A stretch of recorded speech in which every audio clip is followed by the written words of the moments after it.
মুহাম্মাদুর রাসূলুল্লাহ সাল্লাল্লাহু আলাইহি ওয়াসাল্লাম বললেন, এই ছিদ্র পথটা মানুষকে বেশি বেশি জাহান্নামে ঢোকাবে। কারণ এই জবান দিয়েই তো মানুষ মিথ্যা কথা বলে, এই জবান দিয়ে মানুষ গীবত করে, এই জবান দিয়ে মানুষ মানুষের উপরে অপবাদ দিয়ে বেড়ায়, এই জবান দিয়েই তো মানুষের উপরে তোহমত দেয়। মানুষের জীবনের নামিমাতের যে গুনাহ, সেটাও তো এই জবানের কারণেই হয়। লানাতের গুনাহ, সাব্বের গুনাহ, গালিগালাজের গুনাহ, কারোর প্রতি অভিসম্পদের গুনাহ, ও ভাইরা আমার, কারণ নামে দুর্নাম দেওয়ার গুনাহ, অপবাদ দেওয়ার গুনাহ, মানে প্রোপাগান্ডা রটানোর গুনাহ, সব তো এই জীবের সাথে সম্পৃক্ত। এজন্য মুহাম্মাদুর রাসূলের অংশে বললেন ওয়াল ফারজ, রাসূলুল্লাহ বললেন আর একটা ছিদ্র পথের নাম হলো লজ্জাস্থান।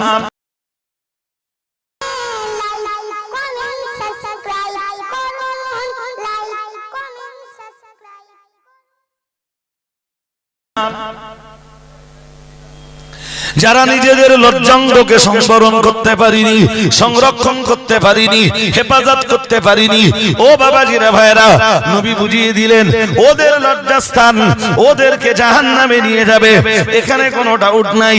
অন্য হাদিসের বয়ানে এসেছে মুহাম্মাদুর রাসূলুল্লাহ সাল্লাল্লাহু আলাইহি ওয়াসাল্লাম নবী আমার আরো জানিয়েছেন, মাইয়াদমাল্লি মা বাইনা লাহিয়াইহি ওয়া মা বাইনা রিজলাইহি আদামাল্লাহুল জান্নাতা ও কামা ক্বালা আলাইহিস সালাম। আল্লাহ পাকের রাসূল জানিয়েছেন, মাইয়াদমাল্লি মা বাইনা লাহিয়াইহি, আল্লাহ পাকের রাসূল বললেন যে মানুষটা আমার পক্ষ থেকে দুইটা জিনিসের জিম্মাদার হয়ে যায়, আমি মুহাম্মাদুর রাসূলুল্লাহ সাল্লাল্লাহু আলাইহি ওয়াসাল্লাম আমি অবশ্যই তার জন্য জান্নাতের জিম্মাদার হয়ে যাব। হাদিস বিবরণ দিয়েছে আল্লাহ পাকের রাসূল জানিয়েছেন, এক নম্বরে জানিয়েছেন মা বাইনা লাহিয়াইহি, আল্লাহ পাকের রাসূল জানিয়েছেন যে মানুষটা দুই ঠোঁটের মাঝখানের এই অংশটার জিম্মাদার হয়ে গেল, তথা লিসানের জিম্মাদার হয়ে গেল, জিহ্বার জিম্মাদার হয়ে গেল, রসনার জিম্মাদার হয়ে গেল।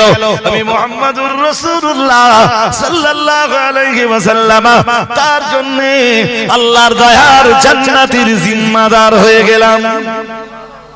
সুতরাং রসনার ব্যাপারে সাবধান।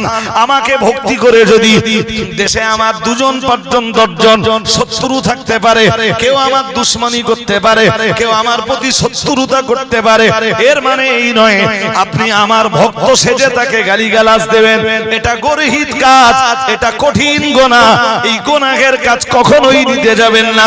সবচেয়ে ভাইটাল ব্যাপার হলো আপনি আমার ভালোবাসা দেখাতে যে আমার শত্রু হোক, আমার মিত্র হোক, কাউকে যদি আপনি গালি দেন, আমি এটা স্পষ্ট বলছি, আপনার গালি দেওয়ার গুনাহের ভাগ আমি একটাও নিব না। সকালবেলা উঠলে ফোন খুলি দেখবেন সোশ্যাল মিডিয়াতে ভুরি ভুরি গালিগালাজ। জোর করে বলেন আছে না নেই? আছে তো? হ্যাঁ, কেন? সোশ্যাল মিডিয়ায় তো শুধু মুসলিমরা থাকে তা নয়, সোশ্যাল মিডিয়ায় তো বেধর্মীরাও থাকে না? তারা এই জাতিকে চিনছে যে সেই জাতি যে জাতি একজন আরেকজনকে গালি দেয়। নারী জাতি গালিগালাজ বেশি দেওয়ার কারণে, নারী জাতি তাদের জবান সামলাতে না পারার কারণে নারীর জায়গা যদি হয় জাহান্নাম, ওই একই রোগের ওই একই কেসের আসামি যদি পুরুষ জাতি হয়, পুরুষ জাতির জায়গাও বলুন।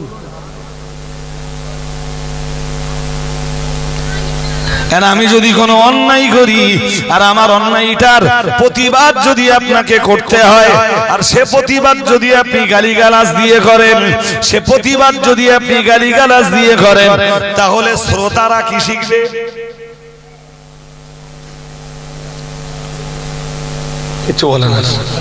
উত্তর দেবেন তো?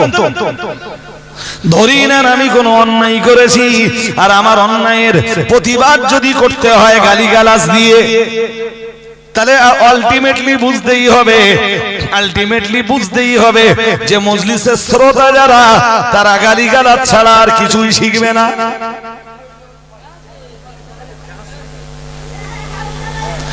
স্টেজে হুজুর যদি গালিগালাজ দিয়ে কারোর অন্যায়ের প্রতিবাদ করে, শ্রোতারা তো গালিগালাজ দেওয়াই শিখবে।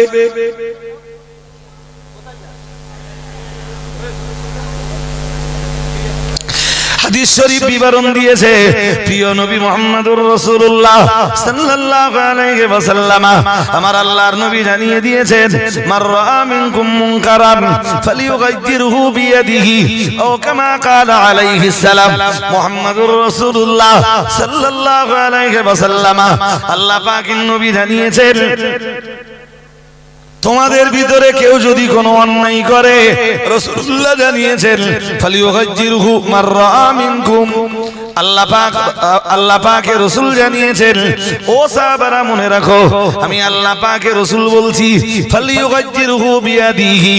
তাহলে তোমার ঈমানি তথা তার ঈমানি কর্তব্য হলো, রাসূলুল্লাহ জানিয়েছেন, হাত দিয়ে বিষয়টা প্রতিবাদ করা।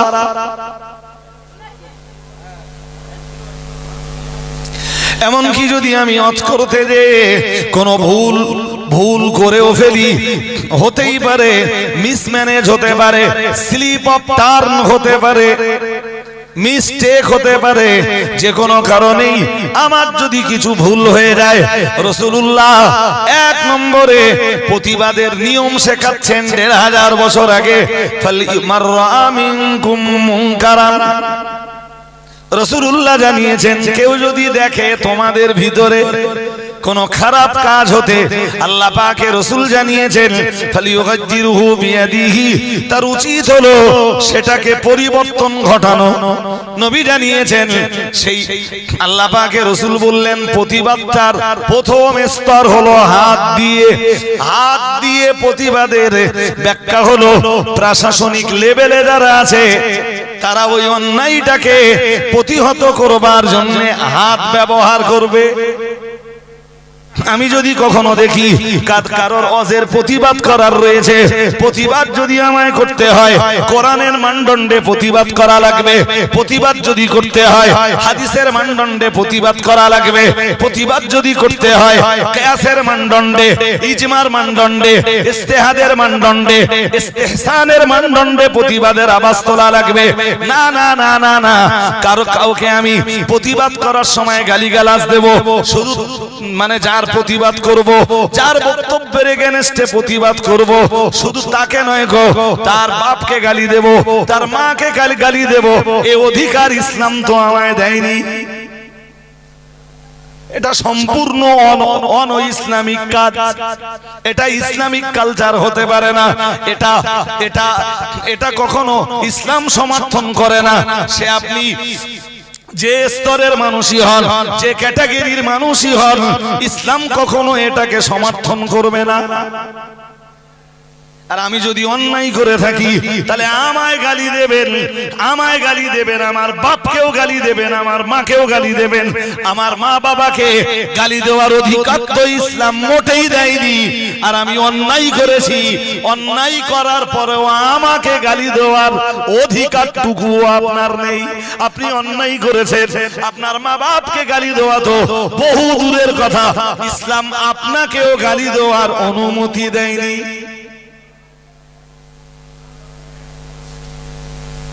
জি, বাট আমরা একটা কঠিন সময়ের মোকাবেলা করছি। আমি আমার আগের মজলিসটাতে বলে এসেছি যে আমার নামে যদি কেউ গালি দেয় তো আমার ভালোবাসার মানুষ যারা, তারা জানো যারা গালি দিচ্ছে পাল্টা একটা গালিও তাদের ফিরিয়ে না দেয়। তুই গালি দিবি ভাই, পরিষ্কার কথা, তোর গালির গুনাহের ভাগ আমি দেব না।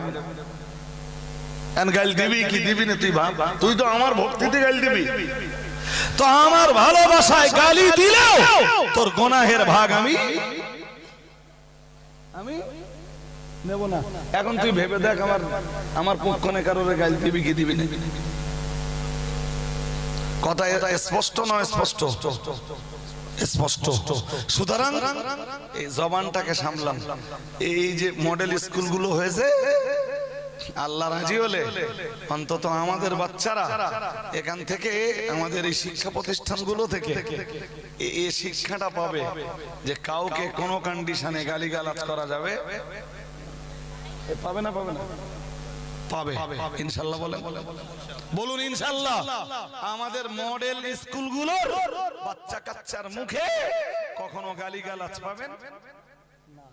যে হুজুরগুলো স্টেজে গালিগালাজ দিয়ে তড় পাচ্ছে, বোধহয় আমাদের এই মডেল স্কুলগুলোর বাচ্চাদের কাছে তাদের শিক্ষা নেওয়ার মতো অনেক কিছু আছে।